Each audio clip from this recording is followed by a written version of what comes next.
안녕하세요, 열교수입니다. 오늘은 나이트 에이전트에 관한 세 번째 영상으로 빌런들에 대해 한번 이야기해보도록 하겠습니다.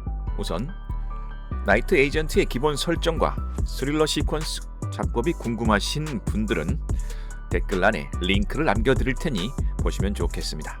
나이트 에이전트의 주인공은 전형적인 액션 히어로죠. 물론 아버지의 과거라는 심리적인 층위가 존재하기는 하지만 기본적으로 그 심리적 층위는 이야기에 본격적으로 작동하지는 않습니다. 주인공 피터 서덜랜드는 정의를 믿고 이를 위해 자신의 몸을 내던질 준비가 되어 있는 인물입니다. 그렇다 보니 우리가 흔히 이야기하는 캐릭터 아크를 가지기가 쉽지 않습니다. 캐릭터 아크란 주인공이 결함을 가지고 그 결함을 이겨내고 성장해가는 변화의 과정을 이야기하죠. 변화라는 것은 캐릭터에게 있어서 정말 중요합니다. 왜 그럴까요? 우린 잘 변하지 않기 때문이죠. 우리는 늘 변화를 원합니다. 하지만 실생활에서 우리는 변화하기 힘들죠. 때문에 우리는 2시간 혹은 한 시즌 안에서 변화하는 주인공을 보며 감정이입을 하고 대리 만족을 하게 됩니다. 문제는 피터 서덜랜드처럼 변화가 없는 주인공인 경우에 발생하죠. 이 주인공들은 그저 앞으로 뚫고 나갈 뿐 심리적인 변화를 일으키지 않습니다. 물론 변화가 없는 캐릭터가 반드시 매력이 없는 것은 아닙니다. 그러나 이것은 언제나 통하는 법칙은 아닙니다. 자칫 이야기가 밋밋해지고 감정이입이 약해질 수 있죠. 나이트 에이전트의 작가 션 라이언은 이러한 약점을 참으로 영리한 방법으로 극복해냅니다. 그것은 바로 주인공 대신 빌런, 악당을 변화시키는 방법이죠. 시즌 1에 등장하는 킬러 커플 데일과 앨런이 바로 그들입니다. 이들이 처음 등장할 때는 아주 흥미로운 모습으로 등장합니다. 암살을 하기 위해서 아기를 훔쳐 신혼 부부로 위장한 채 첫 번째 살인을 저지르죠.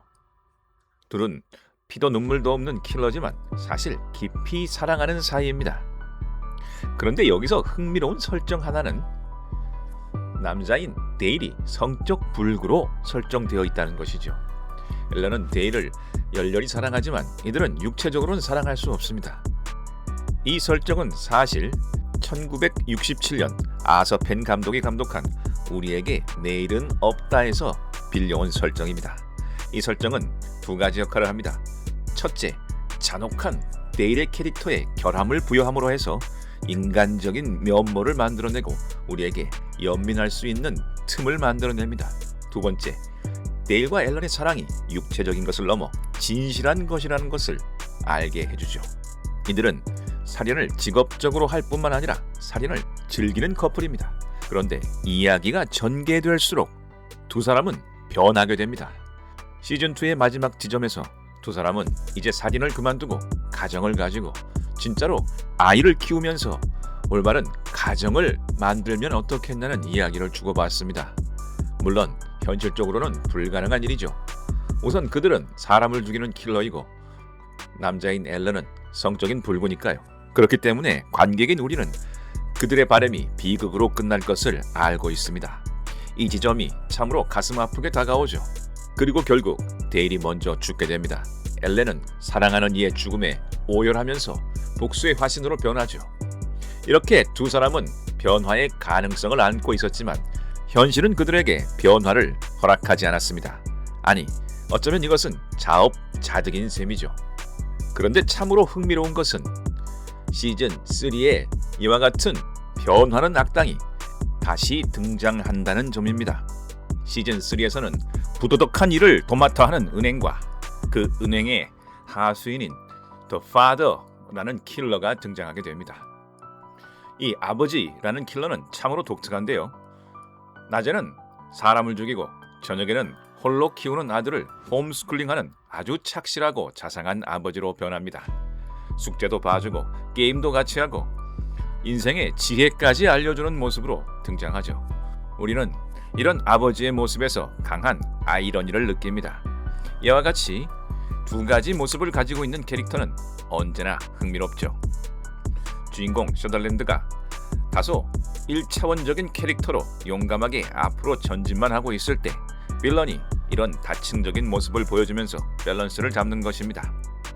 이야기 중간에 아버지는 셔덜랜드를 납치해 치명적인 약물을 주사한 후 정보를 빼내려고 합니다. 그런데 아버지를 몰래 따라왔던 아들에게 셔덜랜드가 발각되고 말죠. 마침 아버지는 다른 타겟을 쫓고 있었고 셔덜랜드는 아들을 이용해 그곳을 빠져나가려고 합니다. 아들에게 상처 주지 않기 위해 아버지와 자신이 훈련을 하고 있다고 속인 후 자신을 풀어달라고 말하죠. 아들이 셔덜랜드를 풀어준 순간 아버지가 총을 들고 나타납니다. 절체절명의 위기의 순간 셔덜랜드는 교묘하게 아들을 속이며 아들을 방패막이 삼아 빠져나가려고 하고 아버지는 아들을 놀라지 않게 하려고 애쓰면서도 셔덜랜드를 놓치려 하지 않습니다. 이 팽팽한 긴장 속에서 아버지에 대한 트라우마가 있는 셔덜랜드는 킬러, 더 파더, 아버지를 설득하기 시작하죠. 놀랍게도 킬러 아버지는 총을 내리고 셔덜랜드를 보내줍니다. 그리고 그 순간 이 암흑의 생활을 청산하기로 마음먹죠. 그러나 많은 것을 알고 있는 킬러를 은행이 그냥 놓아줄 리가 없습니다.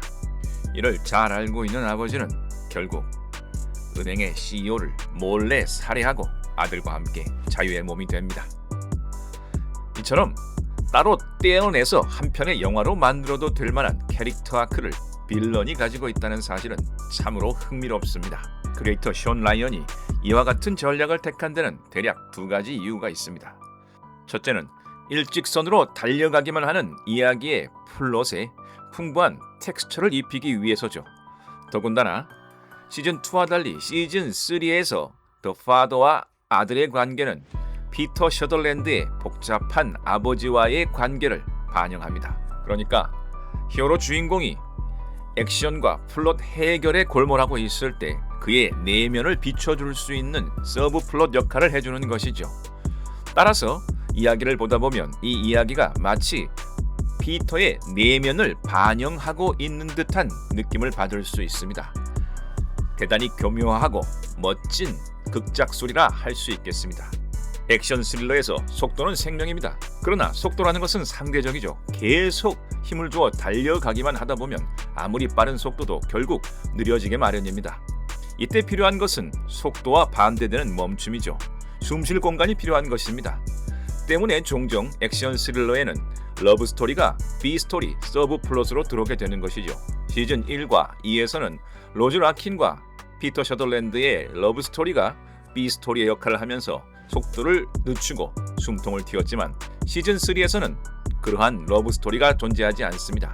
셔덜랜드와 로즈 라킨의 로맨스가 아직 존재한다는 설정이기 때문에 여주인공인 이자벨과 셔덜랜드는 처음부터 로맨스를 만들어낼 수 없었습니다. 때문에 피터 셔덜랜드의 쪽에서는 B 스토리를 만들어낼 수 없었죠. 이때 킬러 아버지와 아들의 장면들은 B 스토리 역할을 톡톡히 해내며 빠르게 달려가던 이야기에서 쉼표를 만들어주게 됩니다. 그리고 나서 다시 속도를 붙여 달려나가는 것이죠. 이처럼 주인공이 한 방향으로 달리는 신념이 강한 히어로일 때 캐릭터 아크를 만들기가 어렵습니다. 나이트 에이전트에서 효과적으로 보여준 것처럼 빌런에게 캐릭터 아크를 주는 방법은 이러한 한계를 넘는 좋은 방법 중에 하나죠. 그러나 여기에는 주의해야 될 것이 있습니다. 빌런 캐릭터에 너무 신경을 쓰다 보면 주객이 전도될 수가 있습니다. 관객은 당연히 내적 갈등이 있고 그 내적 갈등을 통해 변화하는 인물에 호감을 느낄 수밖에 없습니다. 때문에 주인공은 변하지 않는데 빌런이 무언가를 깨닫고 변해가는 모습이 감동적으로 다가온다면 관객이 주인공보다 빌런에게 더 호감을 느끼는 이상한 현상이 발생하기도 합니다. 이랬을 때는 주인공이 약해질 수밖에 없죠. 때문에 이것과 균형을 맞출 수 있는 주인공의 매력을 훨씬 더 강하게 설정을 하고 능력치 또한 더 강하게 설정을 해 주어야 하는 것입니다. 오늘은 빌런을 이용한 극작술에 대해서 이야기해 보았습니다. 다음 시간에 더 유익하고 재밌는 이야기로 찾아뵙겠습니다. 지금까지 신바이신 열교수의 스토리텔링 비법 노트였습니다. 감사합니다.